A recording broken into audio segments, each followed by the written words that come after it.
Bonsoir à tous. Alors, nous avons le plaisir ce soir de tenir notre deuxième événement de notre cycle de table ronde dédié à l'innovation dans le secteur des infrastructures. Et ce soir, ce sera la place de l'intelligence artificielle dans ce secteur. Nous sommes ici chez Léonard, qui est la plateforme d'innovation et de prospective du groupe Vinci. Donc, merci à eux de nous accueillir dans ce magnifique endroit. Qu'est-ce que l'intelligence artificielle? On y reviendra, longuement peut-être. En tout cas, je ne sais pas pour vous, si vous avez eu la curiosité de regarder où est née cette notion, mais il paraît qu'elle est née dans les années 1950 avec Alan Turing, le célèbre mathématicien et cryptologue britannique qui joua un rôle majeur dans la Seconde Guerre mondiale. On l'a retrouvée ensuite avec le fameux combat de Deep Blue contre Garry Kasparov au jeu d'échecs. Et ensuite, très récemment, on en a entendu parler avec ChatGPT. L'IA désigne généralement la capacité, actuelle ou future, de machines à simuler l'intelligence humaine, c'est-à-dire à effectuer des tâches cognitives. Percevoir, raisonner, apprendre, résoudre, créer. Ainsi, le champ de l'intelligence artificielle est extrêmement vaste par nature et se développe dans tous les secteurs. Cette intelligence commence à bouleverser notre quotidien et va le faire de plus en plus, que ce soit dans le médical, sur les marchés financiers, dans le juridique, dans la culture. Et on a essayé de trouver avec Kautar des chiffres.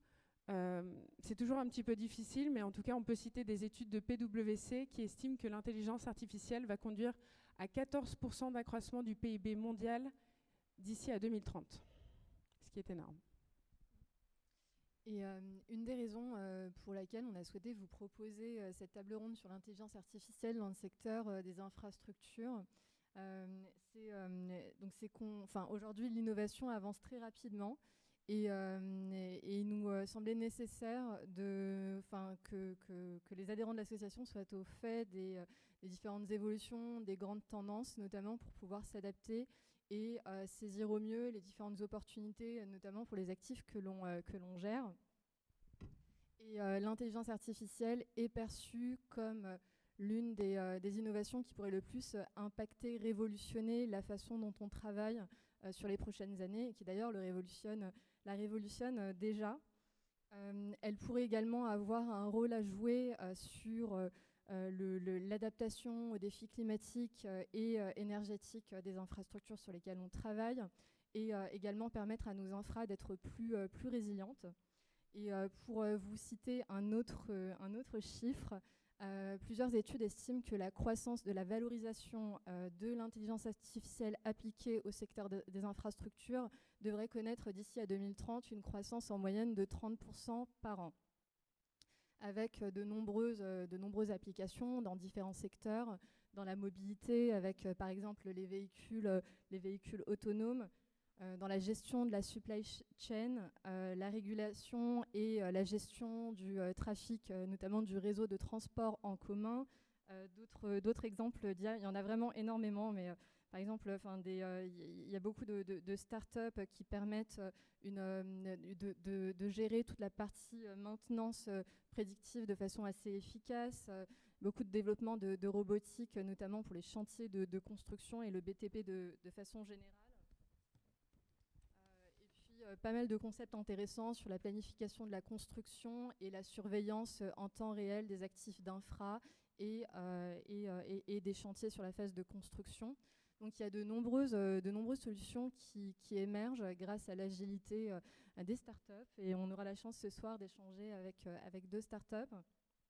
Mais il y a également pas mal d'interrogations, notamment sur la définition de l'intelligence artificielle. Qu'est-ce que l'IA exactement, sur pas mal de sujets au niveau régulation, avec notamment le projet de règlement européen qui vise à encadrer et promouvoir l'intelligence artificielle. Il y a aussi des enjeux opérationnels et de conception de l'intelligence artificielle, donc au-delà de l'aspect data et traitement de cette data qui est collectée, comment avoir des applications de l'intelligence artificielle qui bénéficient concrètement et de façon très positive à nos infras. Il y a également des enjeux de financement.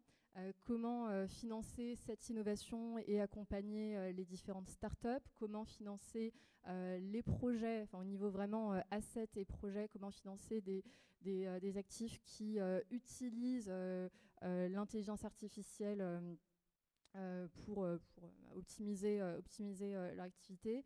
Il y a également des enjeux d'un point de vue environnemental, comment s'assurer que l'intelligence artificielle est soutenable d'un point de vue environnemental. Et enfin, des enjeux de sécurité et de souveraineté, notamment pour l'Union européenne. Donc voilà, beaucoup d'enjeux. Donc maintenant, place à ceux qui font de l'IA tous les jours. Et pour ce faire, nous avons le plaisir de recevoir ce soir donc, 3 invités ici présents. Donc, tout d'abord, monsieur Jean-Christophe Mifsud, donc président et CEO de la start-up Elona, qui développe des solutions d'intelligence artificielle pour permettre la quantification et l'identification en temps réel des émissions et des polluants, que ce soit des vibrations, des gaz, de la lumière, des particules, tout ce qui est qualité de l'air, donc au service notamment des infrastructures. Ensuite, nous avons monsieur Hubert Bayatoda, fondateur et CEO de la start-up Liqumitid, qui a développé un algorithme d'intelligence artificielle permettant de détecter 80% des fuites d'eau dans les réseaux d'eau potable. Et ensuite, last but not least, monsieur Bruno Donnet, chef de l'intelligence artificielle chez Léonard, qui pilote et coordonne l'ensemble des initiatives en matière d'intelligence artificielle au sein du groupe Vinci. Peut-être première question. Hubert, Jean-Christophe, est-ce que vous pouvez nous parler un petit peu plus en détail de vos startups ? Et puis enfin, Bruno, est-ce que tu peux nous parler de ton activité chez Léonard ? Allez, je prends la parole. Merci de nous accueillir ce soir, même si moi je suis chez moi ici. Je suis chez moi, je suis chez Vinci, je travaille ici. Et donc oui, je suis chef de l'IA. Mon rôle, en fait, on a décidé il y a 4 ans que l'IA était intéressante pour le groupe Vinci. On a décidé d'investir dans cette technologie-là. On a décidé que c'était intéressant parce qu'on a fait la preuve que cette technologie-là pouvait apporter de la performance dans nos métiers au quotidien et permettait aussi, d'éviter que certaines startups viennent nous prendre des marchés qu'on avait considérés un peu stratégiques. Donc on a fait effectivement, on a levé des compétiteurs qui sont pas vos compétiteurs directs, mais qui peuvent potentiellement un jour l'être. Et donc moi je forme énormément les personnels du groupe. En fait, on a pris un angle un peu particulier. Notre objectif, c'est de développer des applications en interne Vinci, mais en formant les personnels de Vinci. Donc c'est tout un parcours de formation type incubateur et accélérateur, hein, mais dédié sur la tech et sur l'IA orienté performance pour nos métiers du quotidien. Et donc je peux citer par exemple trois applications concrètes. Hein. La première qui est un système de maintenance prédictive, même si c'est un peu galvaudé comme terme, sur la ligne Tours-Bordeaux. On a construit et on exploite à l'heure actuelle la ligne TGV Tours-Bordeaux. Donc c'est énormément de données, une grosse infrastructure de 300 km. Et on a conçu cette infrastructure comme on la concevait il y a 20 ans, avec des modèles de maintenance d'il y a 20 ans. Extrêmement performant, hein, on n'a aucun problème de train dans la vie de tous les jours, parce que le référentiel de sécurité de la SNCF est très, très performant. En revanche, on vit dans un monde maintenant où la donnée nous permet d'être un petit peu plus performant. Et donc ce qu'on s'est dit, c'est plutôt que de baser notre maintenance sur une maintenance systématique telle qu'on la faisait avant, on va utiliser l'apport de la donnée, notamment en modélisant la déformation de la voie par exemple, pour venir rationaliser la maintenance et la faire exactement là où elle est vraiment nécessaire. Parce qu'il faut savoir que sur une infrastructure ferroviaire, faire de la maintenance détruit l'infrastructure. Donc c'est un juste compromis entre on va faire de la maintenance en détruisant l'infrastructure, mais pas trop. Ça c'est un premier exemple. Et donc là, il y a plus de 30 000 modèles qui tournent au jour le jour, sachant que une petite déformation sur la voie, c'est un modèle, et un modèle qui va vivre sa vie. Donc on va pouvoir traquer en fait au cours du temps cette déformation. Et on modélise aussi tous les impacts de maintenance. Et on fait systématiquement le gain. Est-ce qu'il vaut mieux faire de la maintenance? Est-ce qu'il vaut mieux attendre? Etc. etc. Ça, c'est un premier cas d'application, donc sur de l'infrastructure linéaire. On fait des modèles d'intelligence à nouveau pour optimiser les opérations dans les éoliennes offshore. Le problème de ces petites machines-là, c'est que quand ça tombe en panne, il faut réserver un bateau, il faut aller sur site. Et en général, c'est des générateurs qui pèsent 5 tonnes, ils sont situés à 100-150 mètres de haut, donc c'est des grosses grues, des gros bateaux qu'il faut réserver. Quand une éolienne tombe en panne en pleine mer, il faut compter un mois et demi avant que ce gros bateau vienne sur site faire son opération. Et donc c'est un mois et demi de productivité en moins finalement. Donc tout l'objectif de nos modèles, c'est de prédire à quel moment notre éolienne va tomber en panne pour anticiper au plus tôt la réservation du bateau, faire venir le bateau sur site, et lorsque l'éolienne tombe en panne, enfin on l'arrête juste avant qu'elle tombe en panne, on peut directement changer le générateur. Donc ça, c'est vraiment des applications très concrètes qui ne révolutionnent pas du tout nos façons de faire, mais qui anticipent finalement ou qui permettent de rationaliser nos fonctions. Une dernière petite application, si j'ai le temps. Dans les bâtiments, on vient optimiser l'efficacité énergétique de tous ces systèmes de climatisation-là en venant prédire pièce par pièce les évolutions de température. Et lorsqu'on vient les confronter à une température de confort qu'on aura déterminée, donc qui peut dépendre de l'hygrométrie ou pas, eh bien on vient ajuster automatiquement l'allumage ou l'arrêt de ces systèmes de climatisation. Ce qui fait qu'on vient piloter au plus juste finalement le bâtiment. Voilà. Donc, je suis Hubert Wayatoda, le fondateur de Liquimity. Déjà, merci de nous inviter à cet événement. Donc, nous, on est dans le domaine de l'eau. Je pense qu'on a bénéficié de la lumière du plan eau. J'imagine que vous avez entendu parler du plan eau du gouvernement. Donc, juste pour donner un chiffre, pour remettre un peu le contexte, en France, on perd 25% de l'eau avant même que ça n'arrive dans nos maisons. Donc, c'est une perte qui est assez énorme. Hein. C'est l'équivalent de la consommation de 18 millions de Français. Et ce n'est pas faute des acteurs actuels d'essayer de résoudre ce problème. Hein. C'est un problème qu'ils prennent très au sérieux.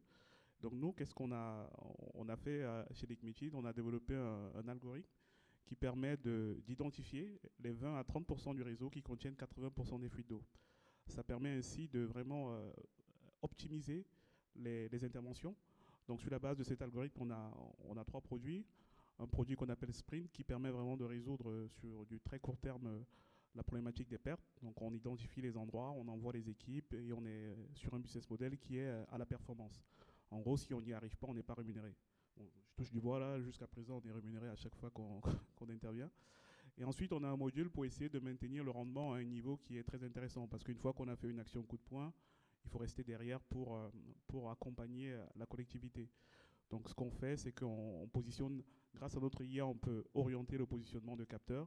Et la vraie différence, c'est qu'on peut réduire d'un facteur 4 le coût d'investissement dans ces capteurs. Ça rejoint un peu ce qu'a marqué Bruno à l'instant, c'est-à-dire qu'on permet ainsi une maintenance un peu plus optimisée. On n'a pas besoin de faire du systématique, on peut vraiment focaliser l'intervention.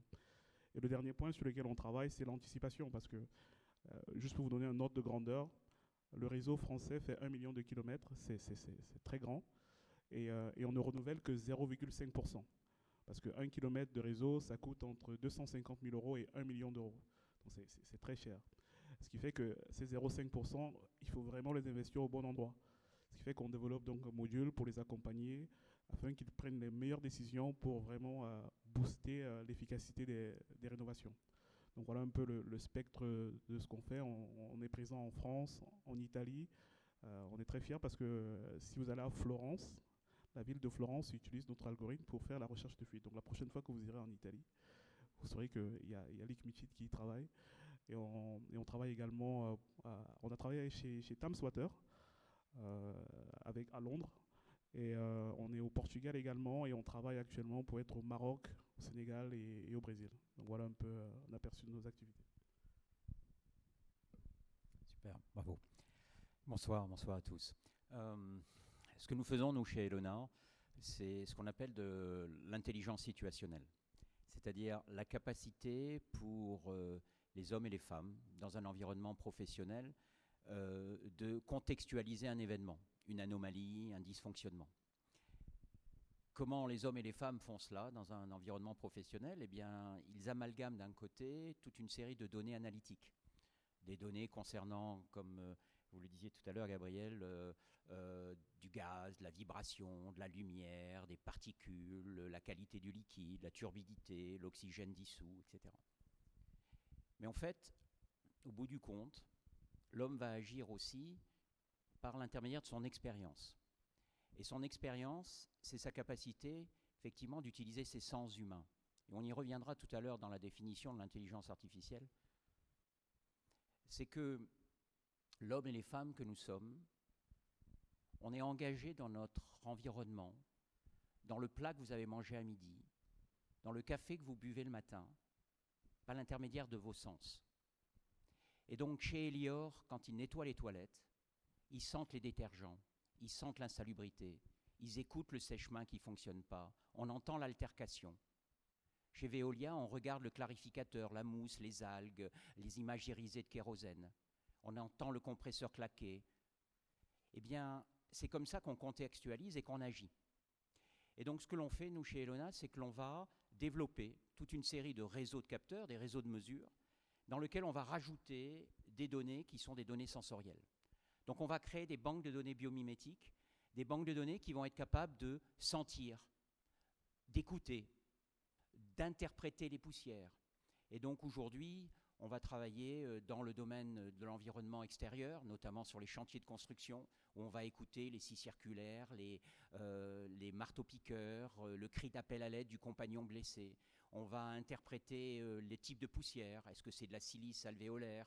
Et donc reconnaître l'empreinte de celle-ci parce qu'elle est carcinogénique et que ce n'est pas de la poussière lambda. On va pouvoir interpréter ainsi toute une série de données dans les autorités portuaires et aéroportuaires. On a équipé toute une série d'aéroports où on écoute les différents types d'avions, les problématiques d'odeur sur les tarmacs, les fuites de kérosène, de glycol, tout ce qui se passe dans la partie bagages. Et on est aussi bien sûr très présent dans les villes appelées intelligentes et puis aussi le secteur du traitement des déchets, les eaux usées. Et donc on est présent à Bangkok, on est présent à Shanghai. Aujourd'hui, on a la chance d'avoir une 50aine de collaborateurs. On a pu lever 14 millions, notamment avec des actionnaires importants comme Airbus ou comme ADP. Et nous sommes présents aujourd'hui par notre filiale aux États-Unis, avec près de 70% du chiffre d'affaires à l'étranger, notamment en Asie, où effectivement on est très présent dans cette contextualisation, où plein de gens effectivement mettent des capteurs, mettent des algorithmes derrière, mais ce n'est pas comme ça que les hommes et les femmes travaillent. Et effectivement, ce qui manque dans l'intelligence artificielle, on y reviendra tout à l'heure, c'est cette capacité sensorielle que chacun d'entre nous avons, et qui est en fait, et pour conclure, un actif intangible. Je vais prendre un dernier exemple, on travaille beaucoup avec Coca-Cola. Eh bien, Coca-Cola aujourd'hui est incapable de reconstruire une usine d'embouteillage. Pour pouvoir reconstruire une usine, il déplace toutes les équipes, la totalité de l'équipe. Pourquoi ? Parce que cette équipe, elle sait écouter le cliquetis des canettes, jusqu'à ce qu'il y ait un gros crutch d'une canette qui tombe. Elle sait sentir le lubrifiant qui brûle. Elle sait sentir la buse de caramel qui injecte et qui, quand elle se bouche, on a une odeur de caramel brûlé. Eh bien, tous ces éléments-là, qu'on soit sur un chantier, qu'on soit sur un aéroport, qu'on soit dans un environnement professionnel, c'est de l'actif qui est intangible. Et donc, quand les personnes s'en vont, on l'a perdu. Et comme aujourd'hui, on a un turnover que nous-mêmes, nous vivons avec des générations plus jeunes, le compagnonnage n'étant plus là, cela disparaît. Et donc, nous, c'est ce qu'on essaye de pérenniser. Voilà ce que l'on fait chez Elona. Impressionnant. Peut-être pour revenir à un sujet, on va dire, plus scolaire, qu'est-ce que l'IA ?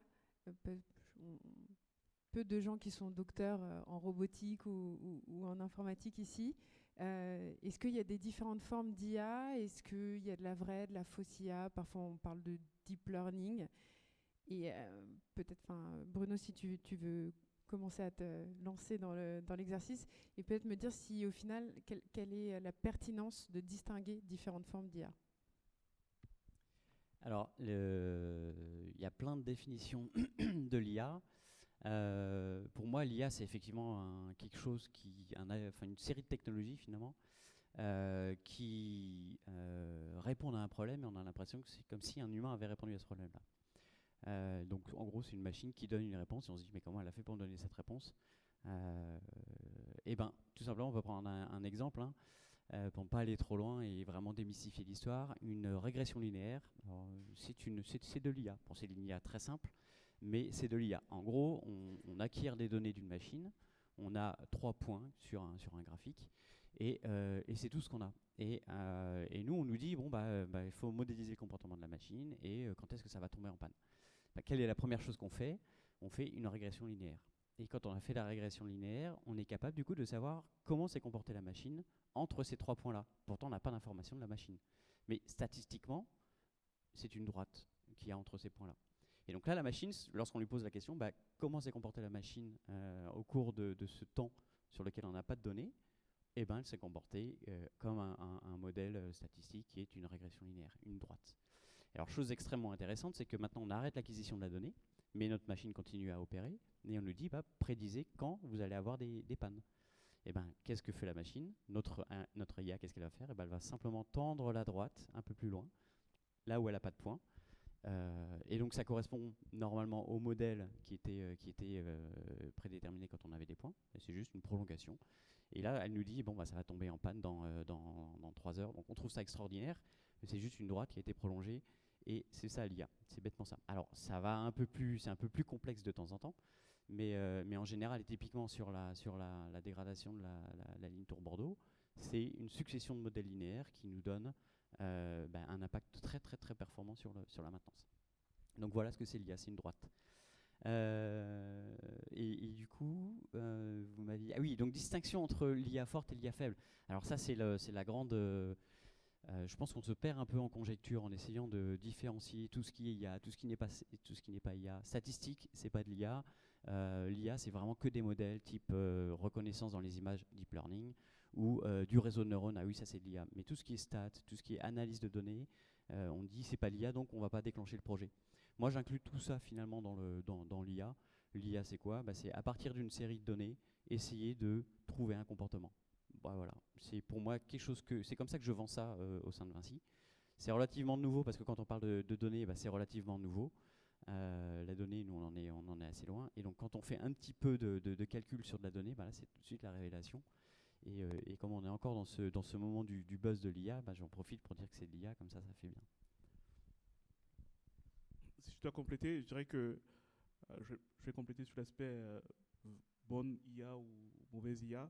Je dirais que il suffit de s'attarder sur vraiment l'IA en elle-même, c'est-à-dire intelligence artificielle. Il faut déjà que ça reste artificiel.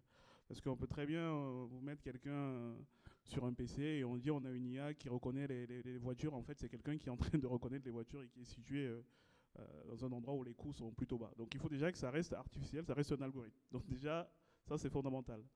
Ensuite, c'est le niveau d'intelligence. Parce que ce qui est extraordinaire avec l'intelligence humaine, c'est que si on apprend à conduire à Paris, on a la capacité d'aller conduire à Lyon, d'aller conduire en Asie, parce qu'on a cette capacité à extrapoler ce qu'on apprend dans d'autres contextes. Donc nous, on a une intelligence qui est plutôt très forte. Et donc, on va dire que le degré d'extrapolation d'un algorithme, d'une IA, est très important. Pour l'instant, on a des IA qui sont très spécifiques. On a pris l'exemple de la machine. Donc, on prend une machine à café, on peut prédire à quel moment elle va tomber en panne. Mais si on met une photocopieuse, l'algorithme ne marche plus. Donc, il a une transposabilité qui est très faible. Nous, dans notre cas, c'était très important d'être transposable. Par exemple, on parle des pertes d'eau. Les pertes d'eau, ce n'est pas un problème français, ce n'est pas un problème européen, c'est un problème mondial.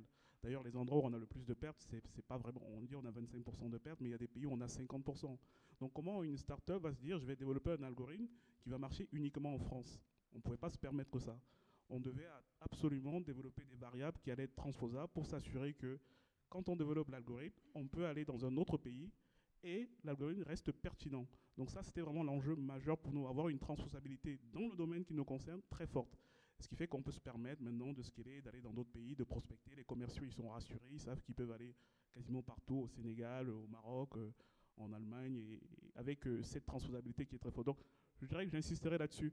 le niveau de transposabilité est très important. Et encore, notre IA, on travaille sur les réseaux d'eau, mais si on va sur les chemins de fer, on aura du mal. Je ne peux pas me permettre de dire que je serai en mesure de détecter les zones de chemins de fer qui ont des problèmes. Donc c'est ça encore la limite. Donc, bonne IA ou mauvaise IA, je pense que c'est vraiment l'échelle est sur le degré de transposabilité dans des multiples domaines. Nous, on a cette chance humaine de pouvoir le faire, mais les algorithmes ont encore un peu de mal. Mais qui sait, on va peut-être y arriver. Peut-être deux mots.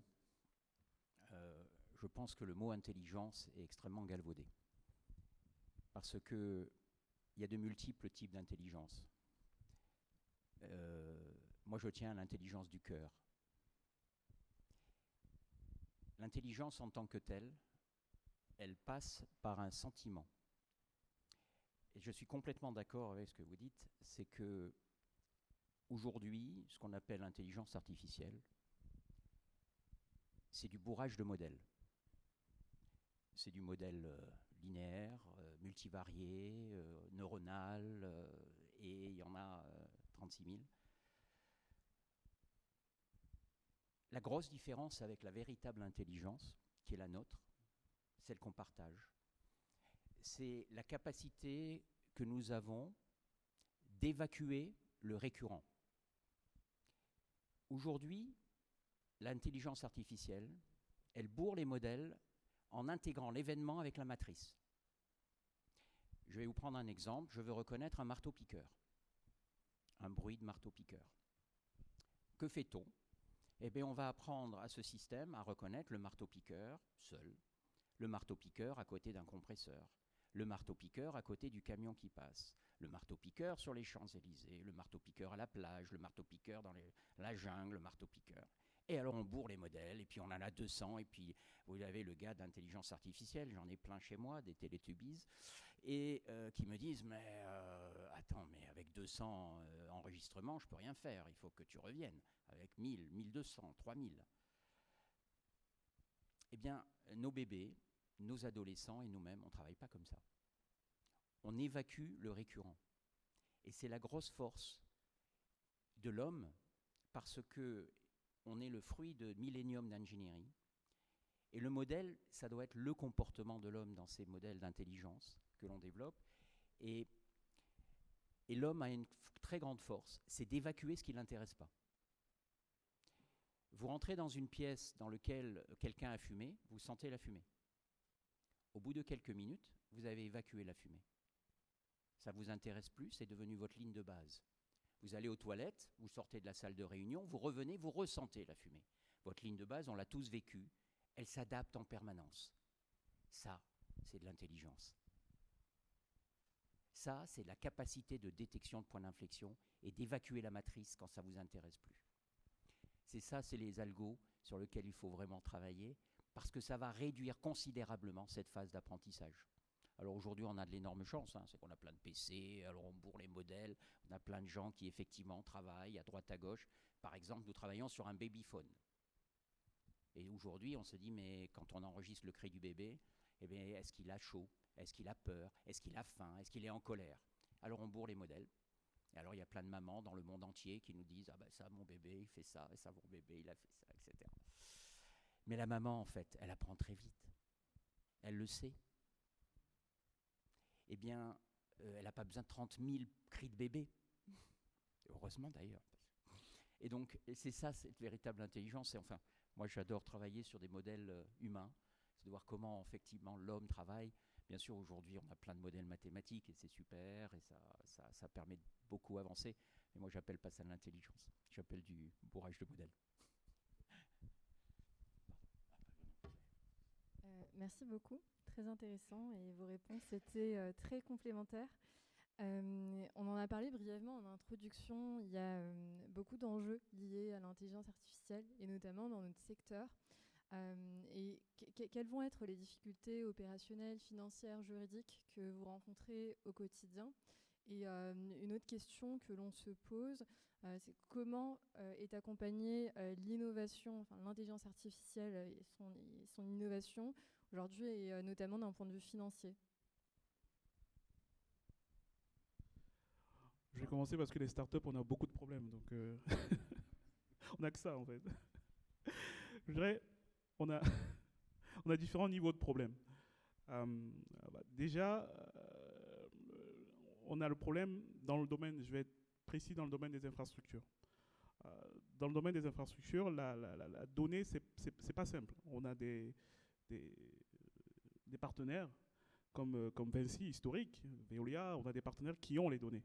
Donc nous, en tant que start-up, quand on débarque, comment on fait pour avoir accès aux données? Parce que on n'est pas encore au niveau des modèles expliqués par Jean-Christophe où on pourrait très simplement, avec très peu de variables, très peu de données, réussir à sortir un modèle. Pour l'instant, on doit s'appuyer sur les données. Donc, en tant que start-up, nous, il nous faut trouver le moyen d'avoir accès à la donnée pour entraîner nos modèles. Donc, et faire face à la concurrence, parce que si on n'apporte rien de différenciant par rapport à ce qui a été fait, on n'a pas de valeur.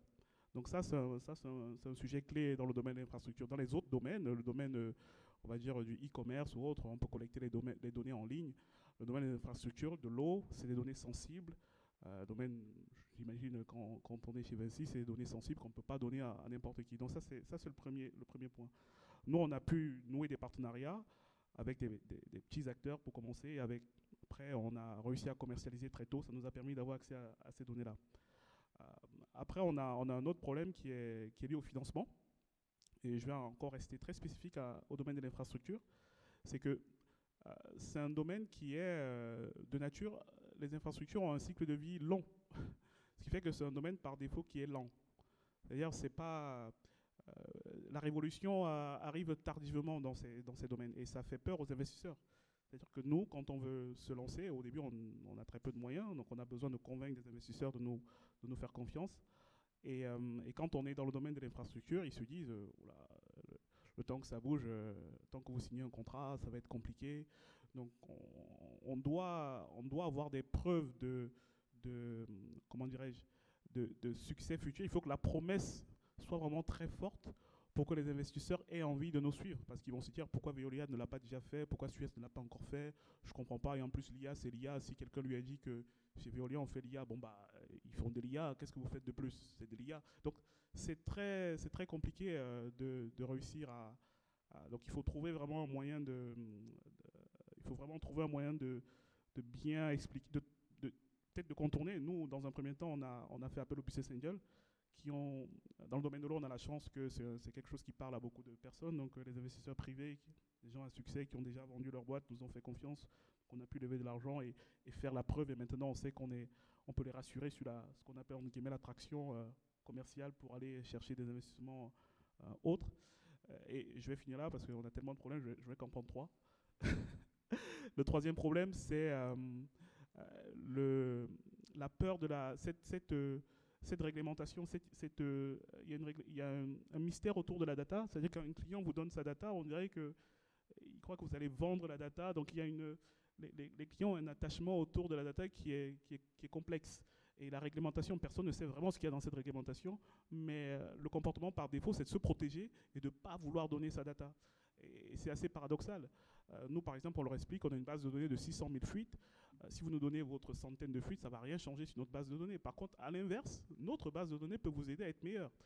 Et c'est là qu'ils réalisent un peu.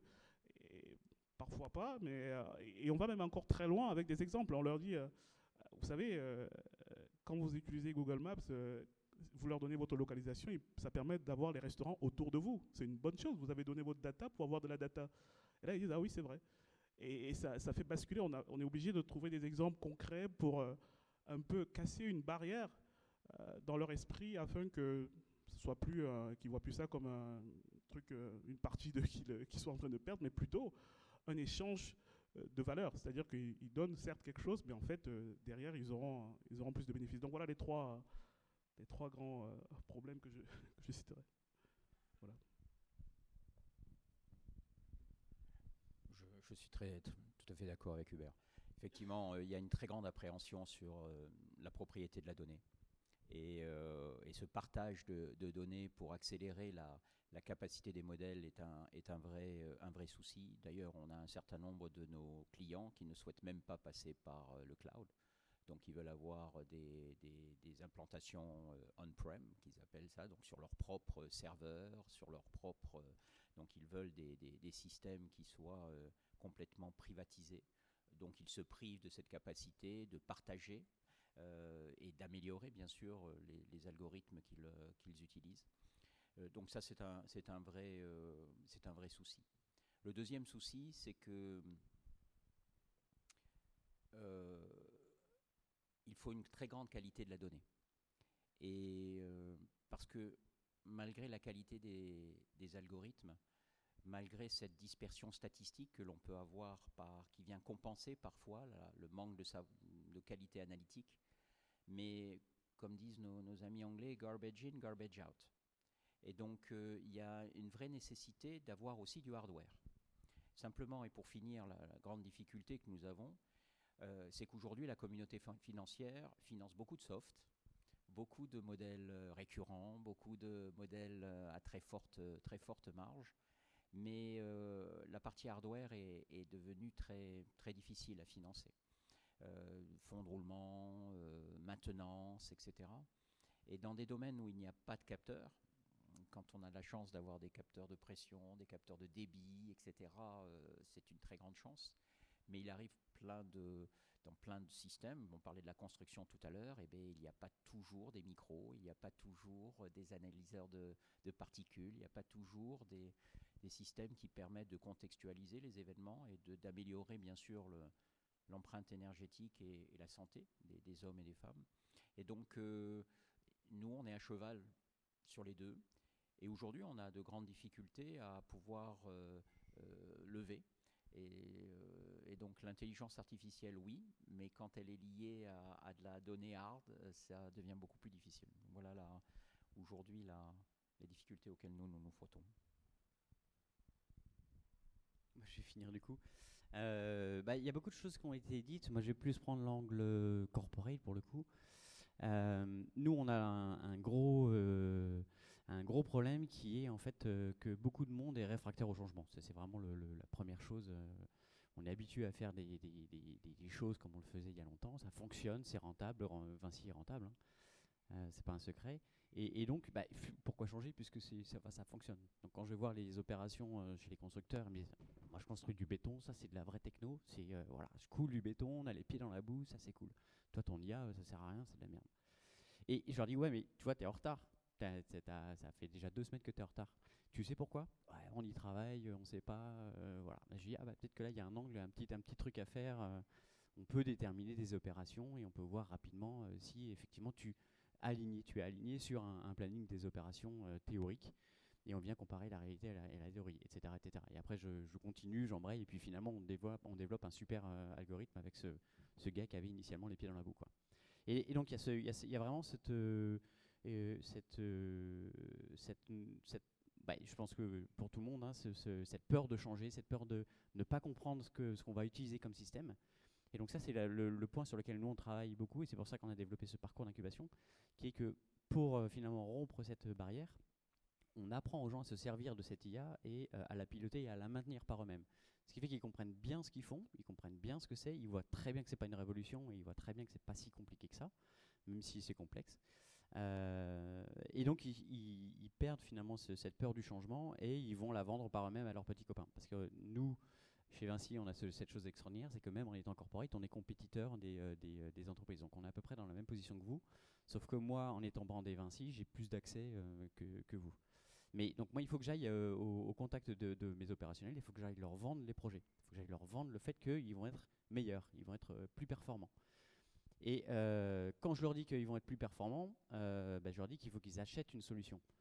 Et là, on arrive sur le même problème que vous, mais pourquoi je vais payer une solution d'IA dont je ne connais pas la sortie, alors que je sais très bien faire mes opérations et que ça fait 20 ans que je l'ai fait comme ça.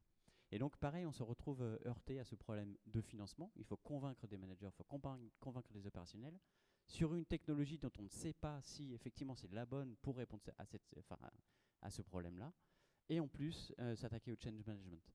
Donc il y a quand même un environnement qui n'est pas forcément favorable à l'intégration de l'IA dans nos métiers, surtout dans les métiers de l'infrastructure, qui sont des métiers quand même très anciens, très performants par ailleurs. Mais on y arrive en prenant des exemples, en disant, mais regardez, pas besoin de le développer par vous-même, vous prenez cette startup-là, c'est pas stratégique votre actif, donc vous le faites piloter par Liquimity, et vous verrez, vous aurez des gains de maintenance et des gains d'opération qui seront au centuple. Plutôt que d'envoyer 200 collaborateurs sur le terrain avec des sonotones pour essayer de trouver vos fuites, vous utilisez Liquimity, vous fermez le champ des possibles sur 20% du réseau, et là, vous allez avec vos sonotones sur le terrain chercher vos fuites. Mais pas sur toute la ville, uniquement sur 3-4 rues.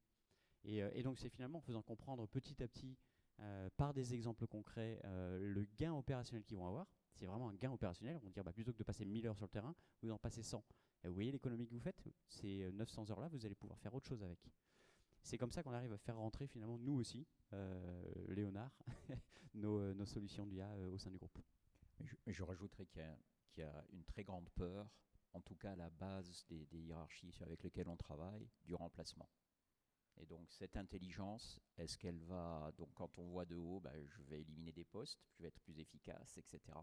Mais quand ça commence à s'implanter, eh bien là on a une peur, on a une réticence, voire on a un sabotage de l'implantation parce qu'il y a une peur, et j'ai des exemples de gens qui ont complètement débranché tous les capteurs parce qu'ils avaient peur que ça les écoute, alors qu'on fait que de la vocalisation. Alors, sur les appels à l'aide, etc., que ce soit en turco-mongol ou en suédois, on va reconnaître que c'est une altercation. Mais les gens avaient peur dans les toilettes, les équipes de nettoyage, qu'on les écoute. Donc il y a une réaction qui est assez viscérale, qui est de dire mais si on fait mieux, si on prend moins de temps, eh bien on va venir me remplacer. Et donc il y a une conviction aussi sur la totalité de l'échelle de décision, parce que l'IA fait peur, et qu'au bout du compte c'est quand même l'homme et les femmes du terrain qui vont l'utiliser, et pour l'implémenter, qui vont aussi parfois être utilisés, je vais utiliser un mot un peu cynique, mais pour apprendre à faire remonter leur savoir-faire et le voir happé. Il y a une peur viscérale, ouais. Et aujourd'hui on a des difficultés à le circonvenir. Je rajoutais un dernier point, c'est que, et même quand ça marche, il y a un autre problème, c'est que on vous demande d'expliquer exactement pourquoi ça marche. Donc quand vous dites, vous avez une centaine de variables pour expliquer, pour entraîner votre algorithme, et vous dites, est-ce que je peux avoir la liste des 100 variables? Là, c'est compliqué quand même, parce que c'est tout ce que j'ai. Si je vous donne la liste des 100 variables, je pourrais... Comment ça marche exactement? Est-ce que vous pouvez m'expliquer pas à pas le mécanisme, le cheminement? Et c'est très compliqué, parce que premièrement, c'est un asset qu'on a construit qu'on ne peut pas partager facilement. Donc on est obligé d'utiliser des pirouettes, de dire, quand on vous installe la fibre optique chez vous, vous ne demandez pas c'est quel matériau de la fibre, vous ne demandez pas c'est quoi le pourcentage de silice ou de je sais pas quoi dans le matériau. Vous êtes concerné par l'opération, le débit, la couverture de réseau. Vous ne demandez pas le matériau de la fibre. Donc on est obligé d'aller dans des exemples concrets pour leur faire comprendre qu'au final, dans la plupart du temps, vous utilisez des outils dont vous ne savez pas comment ça marche, mais vous appréciez la productivité qui vous est amenée. Et donc nous, on est obligé de rester dans ce cadre-là, parce que je ne vais pas faire la liste des 100 variables à mon client Veolia ou à mon client Sort pour qu'il la refasse derrière. Donc c'est très compliqué, même dans le cas où ça marche. Moi, j'entendrais un tout petit peu la peur de cette machine qui va venir nous manger. On a eu l'exemple d'un bureau d'études. Alors typiquement, les bureaux d'études, ils devraient avoir peur parce que c'est le premier métier qui va se faire remplacer. Et donc, c'était un bureau d'études dans l'extinction incendie. Donc, ils conçoivent maintenant automatiquement les systèmes d'extinction incendie, les sprinklers, c'est des tuyaux avec des petites buses qui viennent lâcher de l'eau quand il y a un feu. Et donc ces systèmes maintenant ils sont conçus automatiquement par une IA qui fait du generative design, et du coup qui vient automatiquement faire le travail d'une personne, parce que effectivement on n'a plus besoin de cette personne pour faire ce boulot là, du moins. Et en fait cette personne qui était un opérationnel, qui est toujours opérationnel, ça fait longtemps qu'il est dans le métier, il m'a dit il a connu 2 révolutions. Il a connu le passage du bureau d'études à l'ordinateur, où on leur a dit mais les gars, l'ordinateur, mais vous êtes foutus, Maintenant, c'est l'ordinateur qui va faire ça à votre place. Et il était toujours là. Donc ça faisait 15 ans qu'il était sur un ordinateur. Et là, il nous a vu arriver avec nos gros sabots en disant, nous, on va faire de l'IA avec toi, tu vas voir, ça va être super. Et là, il a dit, bah, c'est cool, je vais avoir une deuxième révolution. Je vais travailler moins, et donc je vais avoir plus de temps libre. Parce que finalement, on m'avait vendu une super révolution entre le papier et l'ordinateur, mais j'ai bossé 2 fois plus. Et en fait, j'ai pas eu de temps libre, quoi. Et donc finalement, ce que effectivement on a développé comme IA et qui permet de simplifier le travail, finalement 80% de son travail, le courant, hein, le compliqué, on ne sait pas le faire, mais les copier-coller des bâtiments qui sont tous carrés et tous à peu près de la même forme, hein, et ben ça c'est piloté effectivement par une IA. Et le bureau d'études, pour le coup, il est repositionné sur les vraies valeurs ajoutées. Là, pour ce pourquoi ils ont été finalement embauchés, c'est-à-dire pour des vraies études hydrauliques, pour des vraies descentes de charges sur des systèmes complexes, etc., etc. Et donc ils sont plus contents, ils sont très satisfaits, et en plus ils travaillent moins. Donc voilà, mais effectivement, il y a un moment donné où ils se sont dit, est-ce qu'on n'est pas en train de vendre notre peau au diable là, et en fait, non, ça s'est plutôt bien passé. Ça me fait penser aussi que quand on avait discuté au préalable, vous avez été plusieurs à me dire ce qui est important, c'est de développer une IA avec les opérationnels. Ça ne sert à rien de développer, si c'est quelqu'un qui ne connaît pas le terrain, ou en tout cas qu'on ne travaille pas avec quelqu'un du terrain, on fera une mauvaise IA et qui ne sera pas au service des infrastructures. Bah, on va reprendre le cas de ce bureau d'études. Nous, on a réussi à faire ça uniquement parce qu'il y a un humain qui nous a expliqué tout son process toute la journée. Et il nous a expliqué la norme, et on a rentré la norme dans l'ordinateur, et il nous a expliqué ses façons de faire, et ce qui fait qu'on a développé un outil qui colle complètement à ce que lui, il est capable de faire, et ce qu'il fait au quotidien, et du coup, il l'a accepté naturellement, parce que finalement, c'était un outil qu'il avait intégré dès le départ.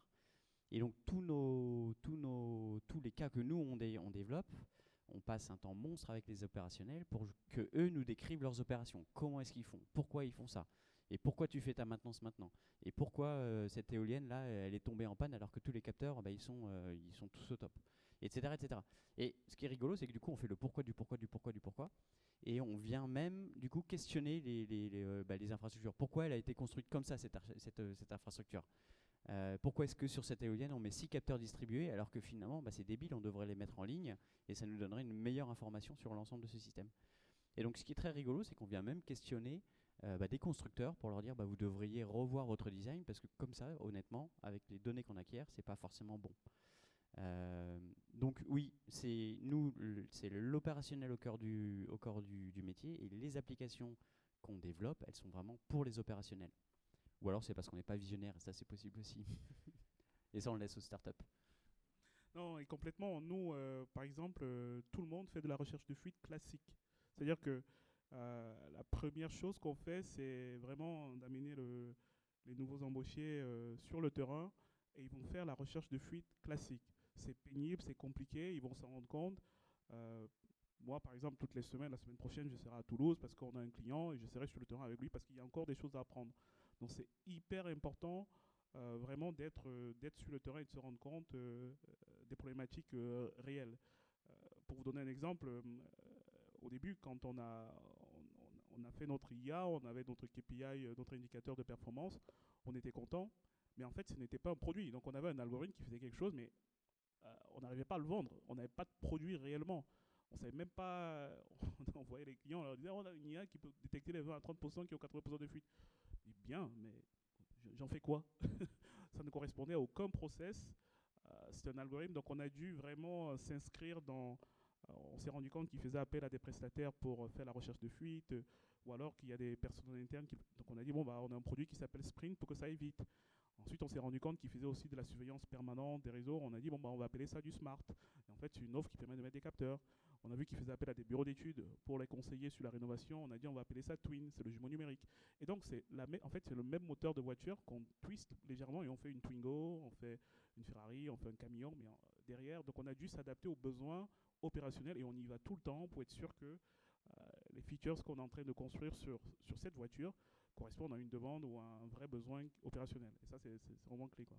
Et surtout, ce que tu m'avais dit, c'est que y a une vraie pénurie de main-d'œuvre pour les recherches de fuite, et donc c'est un vrai intérêt aussi pour le proposer aux... Ah oui, mais complètement. Là, actuellement, y a la troisième société sort, recrute sans période d'essai, 2 000 € à l'embauche, des chercheurs de fuite. C'est-à-dire que si vous ne savez pas quoi faire, postulez, vous serez pris quoi qu'il arrive.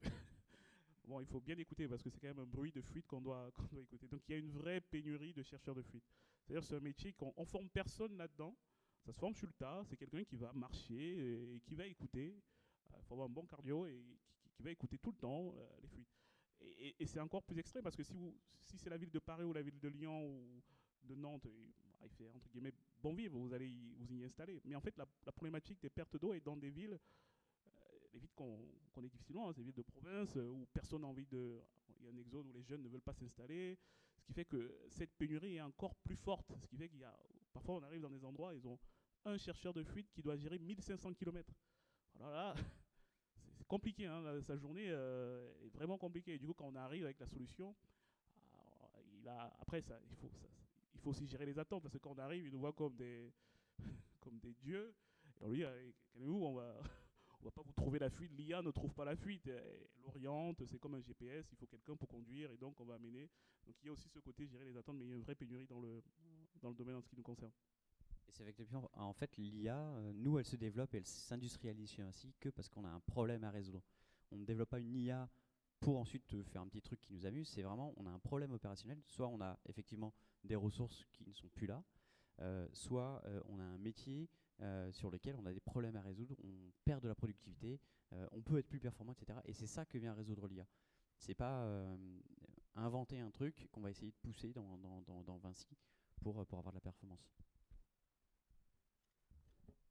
Je peux juste qu'abonder parce que bon, moi je suis médecin de formation et effectivement tout le côté apprentissage avec l'opérationnel, donc avec le médecin, que ça soit le gargouillis ou le sifflement de vos poumons quand il écoute au stéthoscope, il n'y a que lui qui interprète.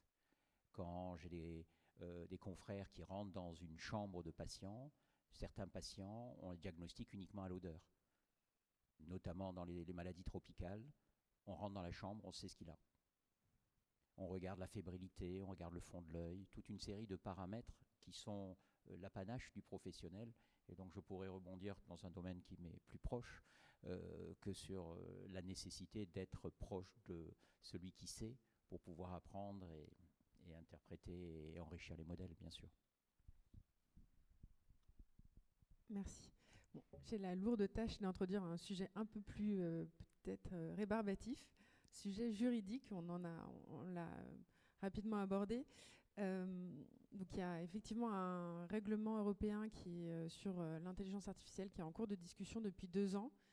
Il a fait l'objet de nombreux blocages, mais il devrait a priori être voté cette année et s'appliquer d'ici dans 24 mois.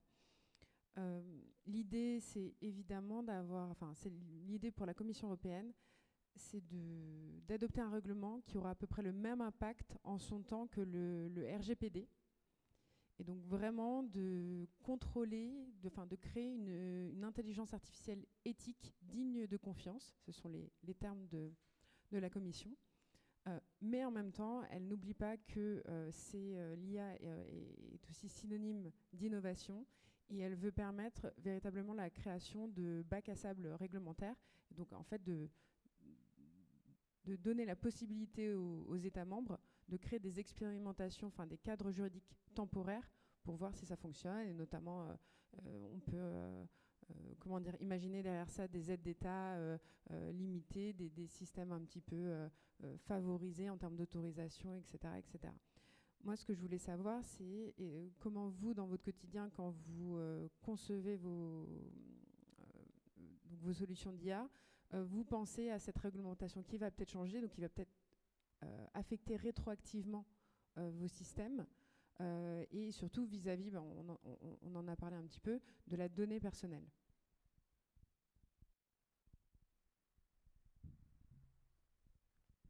Alors, nous, on en est vraiment au balbutiement de l'IA. Chez Vinci, ça fait 4 ans qu'on en fait. Donc, c'est rien, quoi. Ça fait, on a une 60aine de cas d'usage de développer. Et c'est majoritairement du B2B, c'est-à-dire c'est de l'optimisation de process interne. Ou lorsqu'on fait de l'utilisation de données, c'est de l'open data déjà de base. Donc, tout le monde peut utiliser ces données-là, et dont nous. Donc en fait on colle à la réglementation et si la réglementation évolue, nos systèmes évolueront avec la réglementation. mais on n'est pas en confrontation directe, déjà parce qu'on utilise des modèles à l'état de l'art, et surtout nos données d'entreprise pour optimiser nos propres process. Donc là-dessus, nous, on n'est pas encore confrontés à ce genre de nouvelles réglementations qui va arriver, mais je ne pense pas qu'elles soient orthogonales, disons, aux entreprises. Je pense que ça permet, dans un cadre d'utilisation massif dans un domaine public, avec certaines réglementations, enfin avec certaines évolutions de la société qu'on a envie de voir, qui vient protéger effectivement de ce qu'est capable de faire un algorithme. Mais je pense qu'on est plus dans le domaine de la société et plus dans le domaine, dans le domaine public que dans le domaine de l'optimisation des process dans une entreprise. Ouais, je suis absolument d'accord. Il faut absolument circonvenir un certain nombre de débordements. Mais en même temps, en tant que scientifique, c'est un impedimenta que certains pays, et pour ne pas les nommer la Chine, avec lesquels ils ne s'encombrent absolument pas. Et effectivement, ça vient accélérer un certain nombre de savoir-faire, de développement, d'algorithmes, parce qu'ils ont accès à des données plus massives, plus intrusives, plus profondes. Et ce que l'on vit au niveau des barrières douanières aujourd'hui, qui me semble absolument nécessaire, parce qu'on ne va pas continuer comme ça longtemps,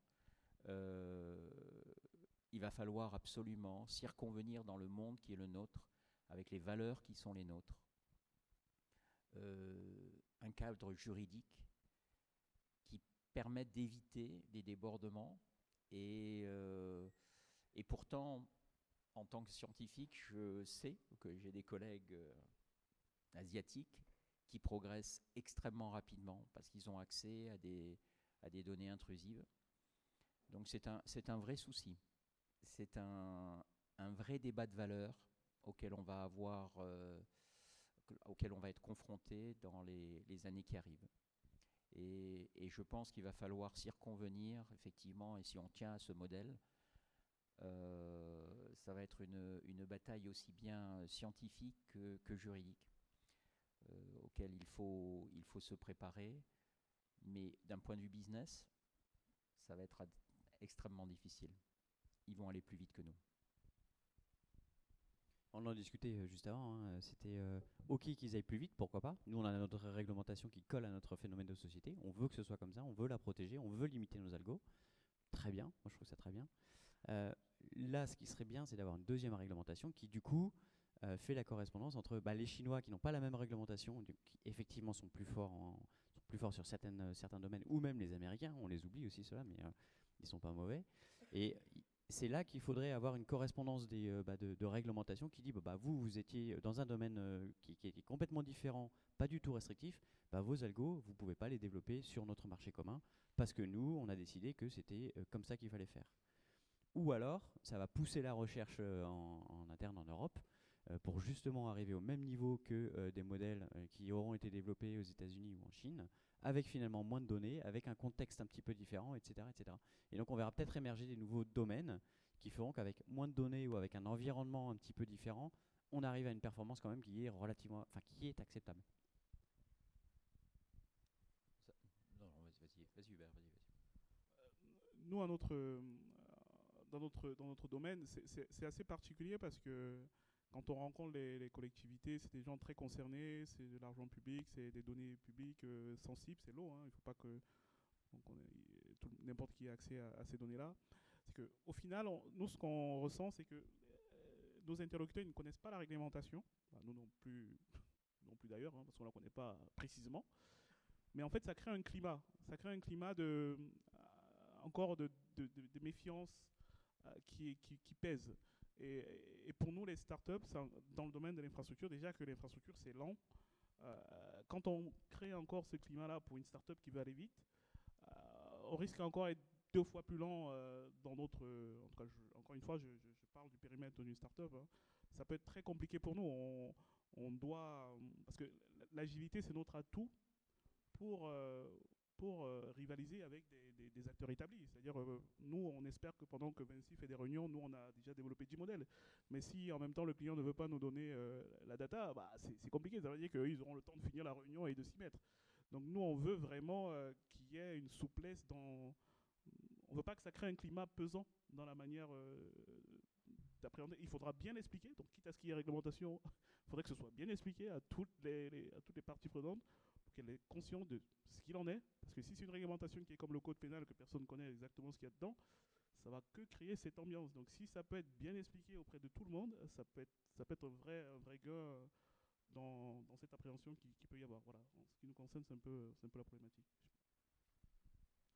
Et peut-être j'avais une question. Tous vos modèles sont dès le départ conçus avec une anonymisation des données personnelles si certaines sont collectées ou pour justement éviter les sujets de data personnelle? Nous, dans le domaine, oui, parce qu'on consolide la base, parce qu'on a récupéré plusieurs données et du coup, on a créé une énorme base de données sur laquelle on entraîne et on enrichit. On s'assure que ce qui est compliqué quand c'est des données géospatiales, parce que géospatial, ça veut dire qu'on sait finalement on sait où est la canalisation. On essaie de s'assurer que quelqu'un si un de nos collaborateurs a accès à la donnée, qu'il ne puisse pas explicitement savoir que c'est la ville de Besançon, c'est data, c'est la ville de Lyon, c'est la ville de Bordeaux ou quoi que ce soit. C'est ce qu'on essaie de s'assurer. Et donc c'est un point vraiment crucial pour nous. Parce que c'est un point qui... ils ont très peur que les données, au final, on puisse avoir accès que par mégarde, un des clients ait accès à des données d'un autre. Mais on fait vraiment attention sur ce point-là. Mais c'est purement se faire plaisir. J'étais tout à l'heure en train d'arriver au métro vers 14h, 15h ici. Et j'étais dans ces grandes rames, parce que je ne suis pas parisien, mais donc je découvrais une grande rame, il n'y avait plus de porte, etc. Et donc j'étais debout et j'ai regardé à droite et à gauche.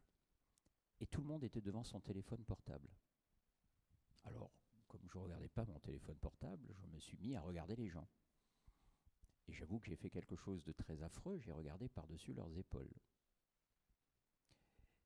Eh bien, au-delà des milliers de SMS, de petits cœurs et de smileys, eh bien, certains étaient en train de rentrer leur code de leur carte Visa. Et donc, je pense qu'on se leurre sur le fait que nous soyons très RGPD. Je travaille aujourd'hui avec la ville de Séville pour toute une série de choses. Eh bien, aujourd'hui, avec la ville de Séville et les algos que l'on a développés, on est en train de détecter uniquement sur les comportements des téléphones portables les comportements suspects entre la personne qui habite Séville, entre la personne qui est un touriste et la personne qui a un comportement suspect. Uniquement sur la géolocalisation des téléphones portables. On sait tout sur tout. Donc je crois qu'aujourd'hui c'est très bien le RGPD, mais je pense que on doit aller encore plus profond pour protéger réellement notre identité. Bon, moi je suis un vieil imbécile aujourd'hui, pour pas dire pire, mais quand je regarde les jeunes, mes enfants qui sont autour de moi, mais ils partagent tout. Et donc le danger, il est vraiment là. Il est aussi dans l'éducation, dans la réglementation, mais aussi dans l'éducation des gens qui nous entourent. Enfin voilà, c'est un petit mot. Après, parfois on a des situations assez cocasses, parce qu'on a des clients qui nous disent vous faites attention à la data et tout. Et après, nous, on leur demande comment vous partagez les données en interne. Ils disent ils utilisent Google Drive. Donc là, on dit bon, bah, ok, vous inquiétez pas, on mettra pas vos données sur Google Drive. On fera mieux que ça. Donc c'est pas très très compliqué. Il y a une appréhension, mais à la fin, ils partagent tout et c'est assez cocasse.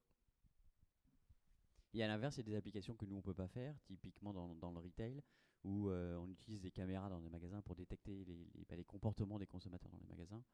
On sait détecter que quelqu'un aime mieux des iPhones parce qu'ils sont situés à 1,50 m du sol plutôt qu'à 1,10 m du sol, etc.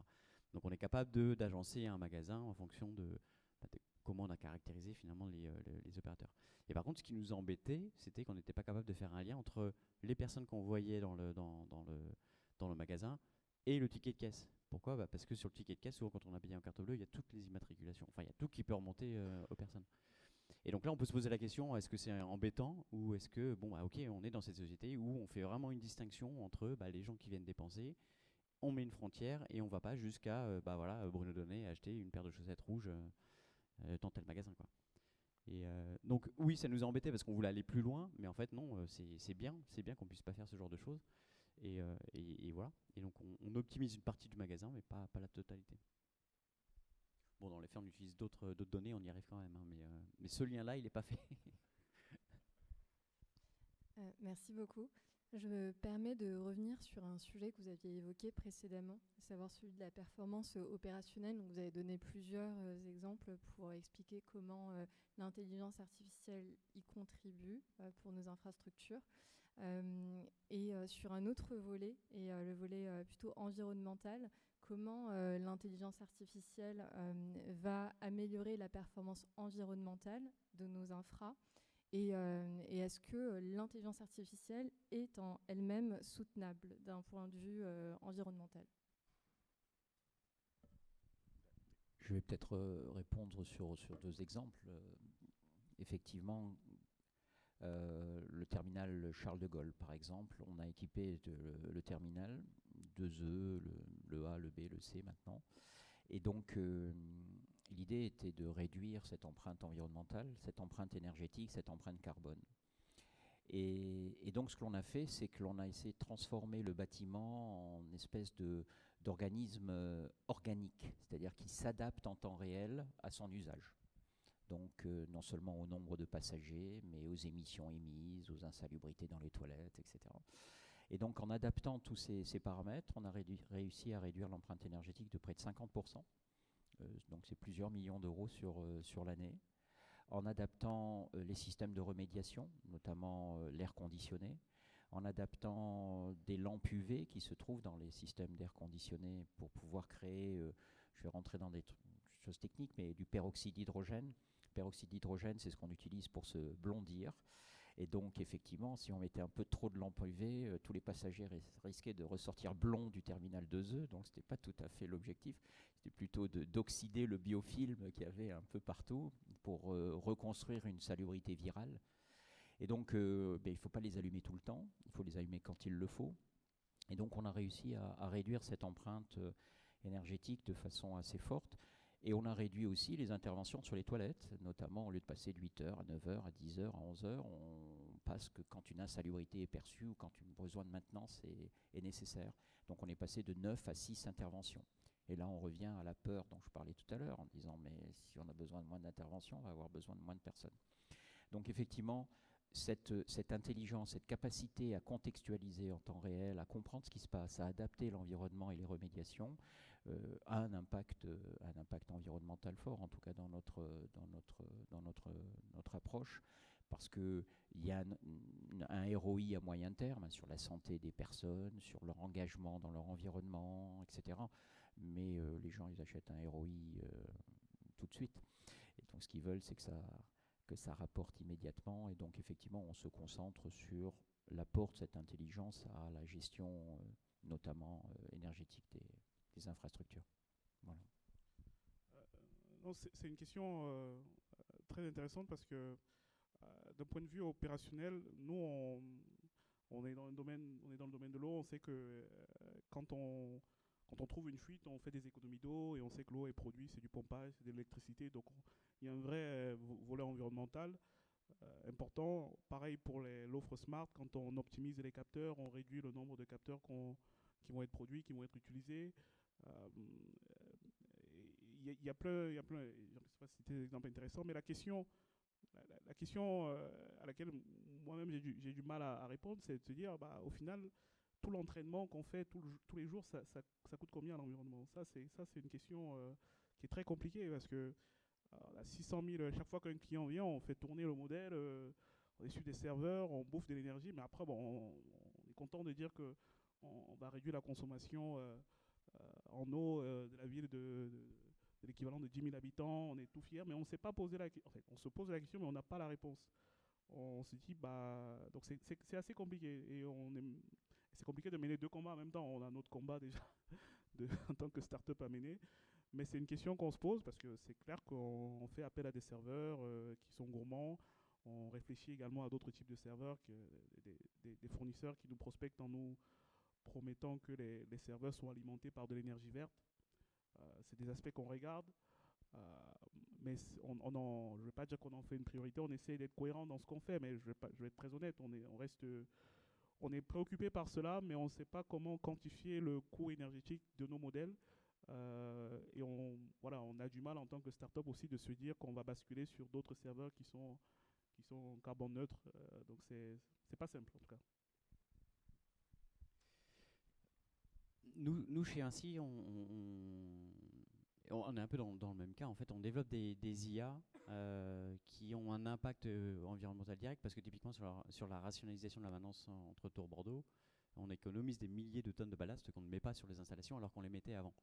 Donc effectivement, on a un impact direct sur les bâtiments en optimisant la consommation, pareil que sur nos aéroports. C'est un tout petit modèle le plus bête possible, c'est 50% d'optimisation en gain énergétique directement. Et on a fait à peine deux calculs que ça y est, on gagne 50%. Juste parce qu'on a été plus intelligent qu'à l'heure actuelle. Sur des éoliennes, on anticipe le fait que ça va tomber en panne et on gagne 1 mois et demi de production d'énergie verte. Donc en fait, on est encore dans le moment où on est au début de l'utilisation de l'IA. Et donc le petit pouillem d'IA qu'on utilise pour manipuler cette donnée nous donne des grands impacts finalement d'économie d'énergie, ou fait un grand impact sur l'environnement. Je pense qu'on pourra vraiment se poser la question dans 20 ans, quand effectivement on aura déjà tout optimisé, et que là il faudra aller chercher les 5%, mais je pense qu'on aura déjà cramé à peu près toutes les forêts d'une autre manière, où on aura fait autre chose. Et je pense que le problème, ce ne sera pas forcément l'IA à ce moment-là le problème. Pourquoi ? Parce que effectivement, comme tout le monde peut-être dans cette salle, on a tous utilisé ChatGPT parce qu'on a trouvé ça rigolo, c'est sorti, on l'a essayé. Et là, on a bouffé des tonnes de carbone parce qu'on a utilisé des LLM. Et utiliser ces énormes modèles d'IA générative à l'heure actuelle, alors c'est pas du tout bon pour l'environnement parce qu'ils ne sont pas optimisés. On fait tout brut de force parce qu'on a envie de lancer le business. Et donc, c'est des modèles ultra gourmands d'électricité. Et donc là, il ne faut surtout pas les utiliser. Ça, c'est un conseil.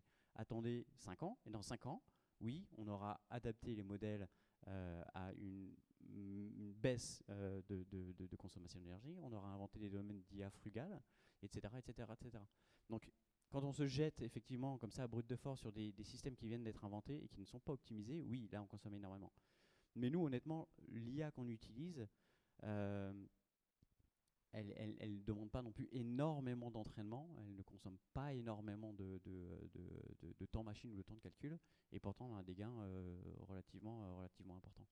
À part 2-3 effectivement projets qui utilisent justement des LLM, donc la reconnaissance de caractères dans des documents. Là, ça consomme énormément, mais c'est contrebalancé, disons, sur l'ensemble des applications qu'on développe. S'il y en a une qui consomme un peu, le reste aura bien optimisé l'impact environnemental. Et d'ailleurs, c'est ce que dit un peu le GIEC, il me semble, c'est que la COP27, c'est ce qu'ils disent, c'est que à l'heure actuelle, c'est compliqué de savoir si effectivement une IA impacte vraiment l'environnement, si on considère l'ensemble du scope d'économie qu'à l'heure actuelle réalise une IA. Mais effectivement, il faut se poser la question et commencer à lancer des domaines de recherche pour ultérieurement moins consommer, c'est clair. Merci beaucoup. On a abordé rapidement les sujets de sécurité, du fait qu'il y avait des clients qui voulaient que leurs données restent sécurisées, ne soient pas partagées avec les autres. On a évoqué aussi avec les sujets un peu de souveraineté économique. Si on pouvait aborder rapidement le risque que vos modèles et vos données soient contaminés peut-être par de mauvaises données. Comment vous anticipez ce risque? Et est-ce qu'il y a des moyens ensuite de peut-être venir nettoyer votre base de données une fois qu'elle a été polluée? Je pense que c'est un point critique pour nous.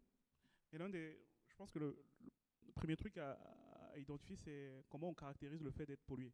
Ça, c'est hyper important. Donc d'avoir l'élément de contrôle, de se dire c'est quoi, à quel moment je pense qu'il y a dérive. Parce que, comme on dit, l'intelligence artificielle, ça continue à apprendre, contrairement aux modèles SAS qui sont statiques. ça s'alimente et ça apprend, et si vous ne faites pas attention, vous aurez des problèmes. Nous, au début, c'était pas, en tout cas en tant que start-up, pendant les 2 premières années, c'était pas un sujet. Et quand on a commencé à avoir un modèle répétable qui marchait, ça a été un vrai sujet pendant, on va dire, pendant 6 mois. Et je sais que 6 mois pour une startup, c'est énorme. On s'est posé pour essayer de faire un versionning complet des variables, de la base de données, des process. On a vraiment essayé de contrôler, ce qui fait qu'on peut remonter dans le temps pour voir qu'est-ce qui a changé. C'est-à-dire que chaque fois qu'on a un nouveau client, on peut comparer et décider ce client n'affecte pas la base. Donc on a vraiment cette décision de se dire ce client n'affecte pas notre base de données, il peut rester dans la base. Ou alors ce client l'affecte négativement par rapport à l'indicateur, encore une fois, par rapport à l'indicateur de succès que nous avons qui peut changer dans le temps. Hein. Par rapport à l'indicateur de succès, cette base de données, elle est bonne et on va la garder. Et parfois on retire, on dit on ne va pas la garder et on va utiliser même d'autres données pour ce client-là. Donc c'est vraiment hyper important pour nous. C'est quelque chose qu'on contrôle constamment et pour motiver les équipes, parce que c'est pas le truc le plus agréable hein, de faire faire ce genre d'exercice de qualité. C'est vraiment pas agréable. Et pour motiver les équipes, je dis souvent, bah là c'est comme si on a une usine et on est en train de faire des pizzas et imaginez que notre pizza elle est infectée et qu'il y a des malades. Comment on fait? Il faut remonter dans le temps pour essayer de contrôler qui a infecté la pizza. Et donc, ayez cette image-là dans vos têtes de vous dire, il ne faut pas qu'on ait de pizza contaminée. Donc, contrôler à chaque fois la qualité de ce que vous faites. Et là, tout de suite, bon, on essaie de motiver comme on peut les équipes à faire cet exercice-là. Mais tout à fait, il faut absolument, comme je le disais tout à l'heure, garbage in, garbage out. Donc, il faut absolument qu'on élimine les outliers. Et la qualité des modèles, en fait, est basée sur la qualité de la donnée. Hein. Si on a une donnée qui flotte, pour revenir au babyphone, s'il y a une maman qui me dit ah ben, il a chaud alors qu'en fait il a faim, on va avoir un problème. Je crois que tout a été dit. Hein. J'ai pas grand chose à rajouter. Oui, effectivement, nous on passe énormément de temps et la majorité du temps passé sur le développement des sujets d'IA, c'est du temps passé sur le nettoyage de la donnée. C'est 90% de notre, enfin les 80% de notre temps. Passer du temps à nettoyer ces données-là. Mais voilà, effectivement, c'est extrêmement important parce que tout ce qu'on met dedans, ça ressortira. Et puis, dès que c'est pollué, on envoie des modèles qui dérivent. Donc, du coup, nous aussi, on met des systèmes qui permettent d'anticiper une dérive de modèle et de remonter finalement à la cause qui était, là, on a chargé un fichier qui était complètement pourri, etc. etc. Merci beaucoup. Peut-être avant de passer au Q&A, une dernière question. Comment vous voyez l'intelligence artificielle dans le secteur de l'infrastructure évoluer dans les 5 prochaines années?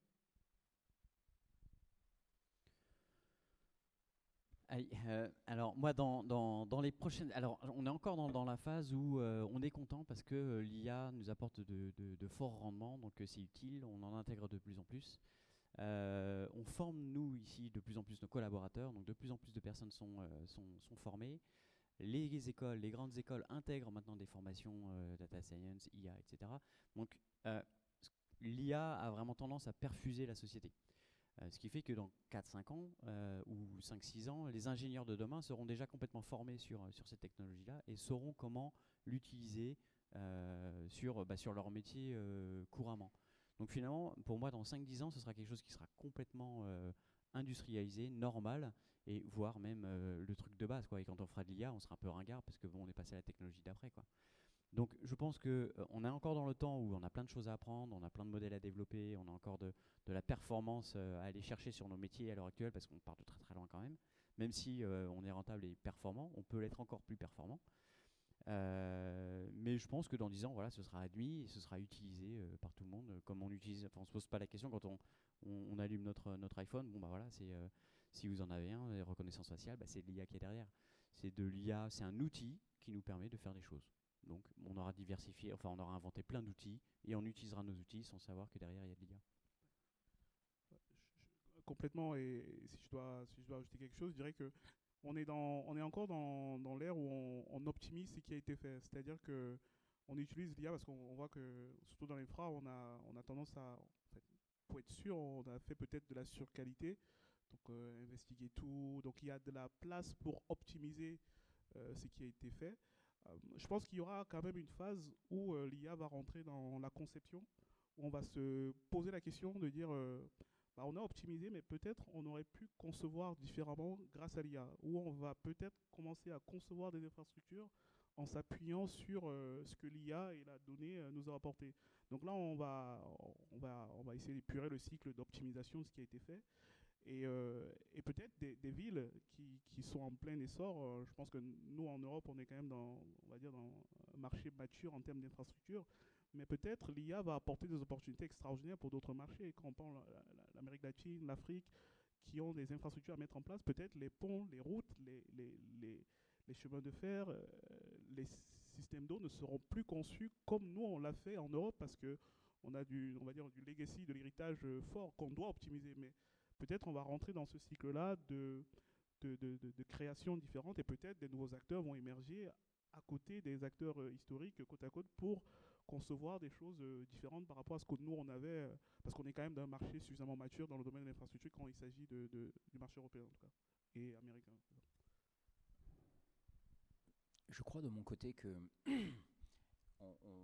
on a un vrai challenge climatique. Et la priorité, elle est de faire en sorte que ces infrastructures permettent de réduire réellement notre empreinte au monde, notre empreinte énergétique, notre empreinte carbone de façon maximale. Et pour ça, il faut que cette intelligence nous amène de l'adaptabilité. Parce qu'il n'y a pas de smart building, il n'y a pas de smart city, si celles-ci ne sont pas capables d'agir, et d'agir en temps réel, d'agir pour justement réduire cette empreinte. Et donc, je crois que ce que l'IA va essayer de nous apporter, ou en tout cas ce que j'essaye avec les équipes, et je pense plein de startups, c'est de faire en sorte que cette donnée soit actionnable, de façon à ce que les infrastructures s'adaptent en temps réel à leur usage. Et donc, voilà ce que la donnée doit faire, c'est qu'elle remédie en temps réel à l'usage.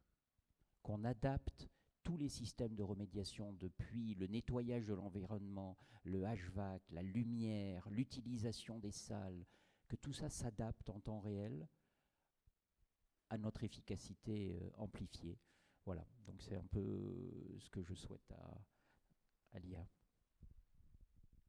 Merci beaucoup. Est-ce qu'il y a des questions dans la salle?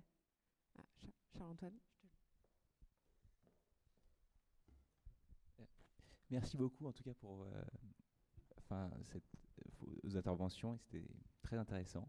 Et j'avais une question pour Monsieur Mifsud, revenir sur l'aspect éthique, mais pas sur les données, plus sur l'utilisation du modèle, ou votre exemple sur l'enfant et la mère, enfin sur les pleurs.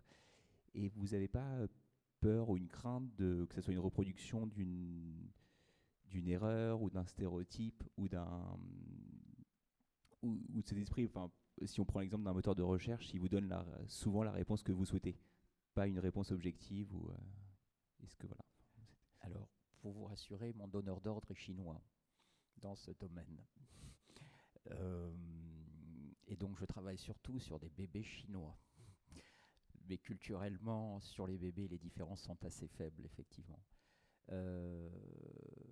Bien sûr que ça m'interpelle. Ça m'interpelle terriblement. Et c'est pour ça que je suis au cœur de la machine, où j'essaye d'y être, pour essayer très humblement d'infléchir. Mais bien sûr que ce babyphone qui va sentir l'urine, qui va sentir les fesses, qui va sentir le vomi, qui va entendre les cris, les contextualiser, est-ce que ça va faire un meilleur bébé ou une meilleure maman ? Et ça, c'est un vrai souci, bien sûr. Bien sûr. Je ne sais pas comment répondre au niveau éthique. Je me pose la question, est-ce que ça va vraiment aider la maman qui n'est pas là, qui est absorbée, la maman chinoise qui devient de plus en plus... est-ce que ça va l'aider ? Oui, j'essaie de me rassurer. Mais est-ce que ça ne va pas aider la maman chinoise à contrôler la nounou qui ne remplace pas suffisamment rapidement le Pampers, comment on appelle ça, la couche, c'est cela, excusez-moi, ça fait longtemps que j'en ai plus changé. Donc, voilà, ça m'interpelle au quotidien. Ça m'interpelle au quotidien, mais vous avez parfaitement raison, il y a plein de questions d'éthique au quotidien. Mais il faut savoir que demain, ça va être là. Ça va être là, c'est-à-dire que la donnée postée va devenir la donnée transportée. Votre analyse de sueur, votre analyse d'haleine, la sueur que vous allez laisser sur l'accoudoir de votre voiture, elle est analysée. Ça va être très profond. Pourquoi ? Pour le stress du conducteur, que ce soit dans les TGV ou les avions, où là on se rassure. Et ça va être dans la voiture que vous allez conduire ou plus conduire. Et ça, c'est le côté éthique et un peu terrifiant de ce qui est en train de se passer. Mais bon, voilà. Je préfère être dedans pour essayer de limiter les choses. Mais bon, je crois qu'on n'y arrivera pas.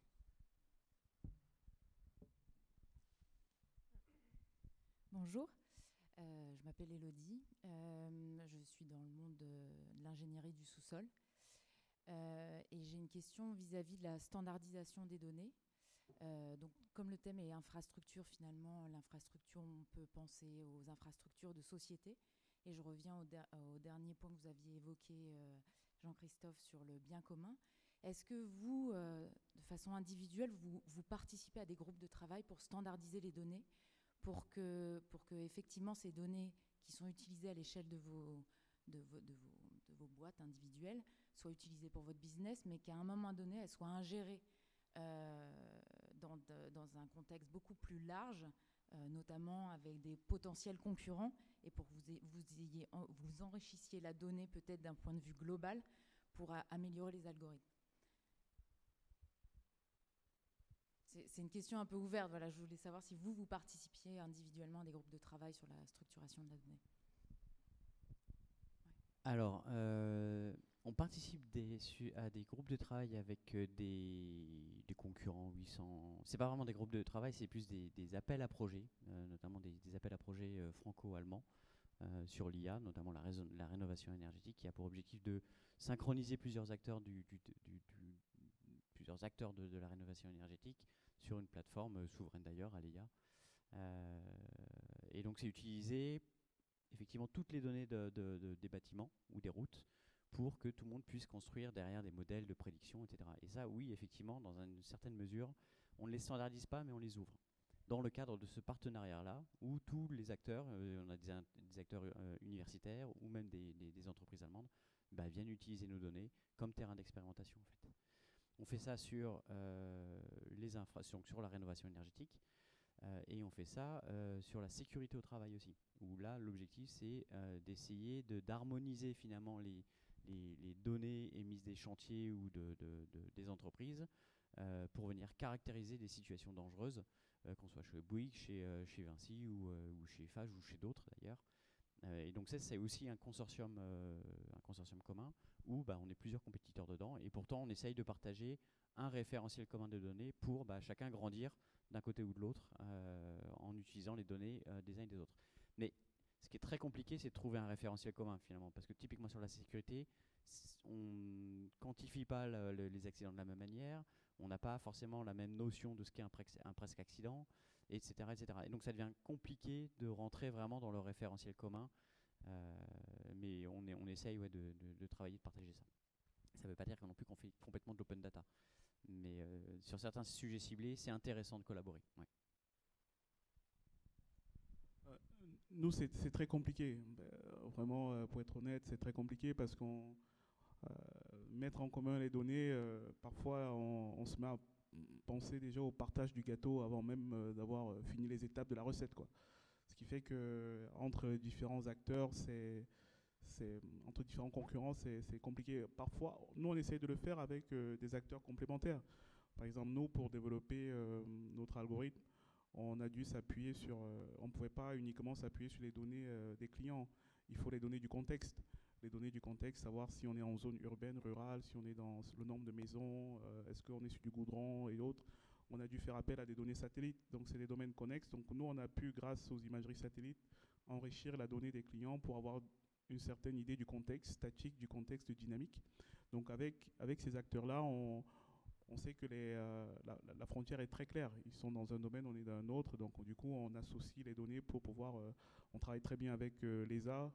On était dans l'incubateur de l'ESA pour récupérer des données du satellite Sentinel 1 et 2. Donc ça se fait très bien. Mais une fois qu'on rentre une fois qu'on est concurrent direct, c'est trop compliqué. En tout cas, à notre niveau, c'est très compliqué. Je vais juste rajouter un petit mot, et c'est vrai qu'aujourd'hui, la valeur, elle est dans la data. Et tous les investissements, première question d'un investisseur quand il me parle, c'est « ça vous appartient ?» Bien sûr. Mais pour revenir à l'aspect juridique, ces données, c'est notre bien commun. Et je pense que réellement, s'il y a un effort à faire au niveau législatif, c'est que l'intelligence qui appartient au bien commun doit être mise en commun. Que ce soit sur la santé publique, que ce soit sur la qualité environnementale, il faut que ce soit notre bien commun. Alors aujourd'hui, effectivement, chacun d'entre nous, on les collecte, mais on a un avenir commun. On a un danger commun qui est devant nous, et il faut qu'on le résolve ensemble. Je crois qu'il faut dépasser cette question de valeur et de propriété de la donnée pour la mettre en commun pour une question de survie qui risque d'être la nôtre. Voilà. Et il y a aussi effectivement typiquement je reprends le cas de la sécurité, où en interne on n'a pas suffisamment de données et on sait très bien que c'est en collaborant tous ensemble qu'on arrivera à établir des modèles qui soient performants. Et donc c'est là que la collaboration devient aussi intéressante. Mais à nouveau, il faut anonymiser, faire super attention qu'on ne puisse pas remonter à quelqu'un. Alors j'ai une autre question qui est aussi sur l'avenir des infrastructures, le bien commun et l'éthique, qui va peut-être vous paraître bizarre, mais ce que vous avez dit sur le net zéro, sur la réduction, l'atteinte des objectifs de Paris, c'était passionnant. Je trouve que c'était assez impressionnant les chiffres que vous avez donnés.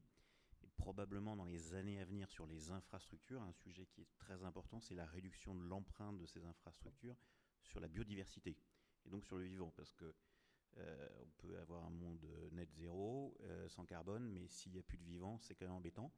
Donc en fait, la question de la biodiversité va probablement venir et prendre de l'ampleur. Donc là, c'est une question un peu naïve. Qu'est-ce que vous avez identifié sur ces sujets de protection de la biodiversité, et peut-être même appliqué aux infrastructures? Quels acteurs vous avez identifiés? Est-ce que vous, dans vos modèles, vous a demandé quelque chose, ou qu'est-ce que vous pouvez nous transmettre sur ce sujet-là? J'ai conscience que c'est un peu à côté, mais... Non, c'est pas à côté, c'est un sujet primordial. C'est un vrai sujet quand on est acteur de cette construction. C'est clair qu'aujourd'hui, on ne construit plus les infrastructures comme on les construisait il y a 20 ans, tout simplement parce qu'on a pris conscience qu'il y avait de la biodiversité et que la biodiversité était importante. Donc nous, dans tous les modèles de conception générative, parce qu'on est souvent dans ce type de modèle-là, qu'on développe dans plusieurs sociétés de Vinci, où on vient finalement donner un algorithme. La demande à l'algorithme, c'est qu'on soit moi la meilleure infrastructure possible sur un paysage donné. Sur un endroit donné, tu pars d'un point A à un point B, construis-moi une autoroute. Et dans cette contrainte générative, maintenant, on inclut les biais de la biodiversité. C'est-à-dire qu'on pénalise très fortement si on a un certain pourcentage qui est qui n'est pas assez découvert. Donc on tient compte de cette biodiversité en venant pénaliser très fortement les modèles.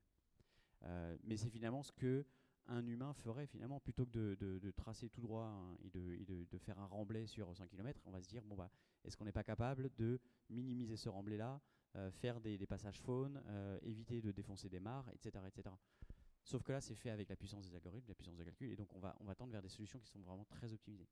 Et ça, effectivement, on tient compte dans les modèles du contexte politique, du contexte biodiversité, du contexte environnemental en général, et aussi de quel type de matériaux on peut utiliser pour vraiment minimiser l'impact carbone dans la construction elle-même. C'est-à-dire qu'on va pouvoir évaluer différents types de béton pour aller chercher le meilleur béton possible pour vraiment optimiser tout l'impact de carbone qu'on peut avoir.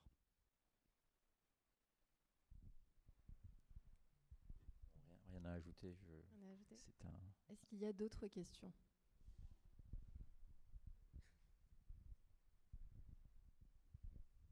Merci, merci beaucoup. C'est une question pour Hubert. Je voudrais connaître les 100 paramètres de votre algorithme.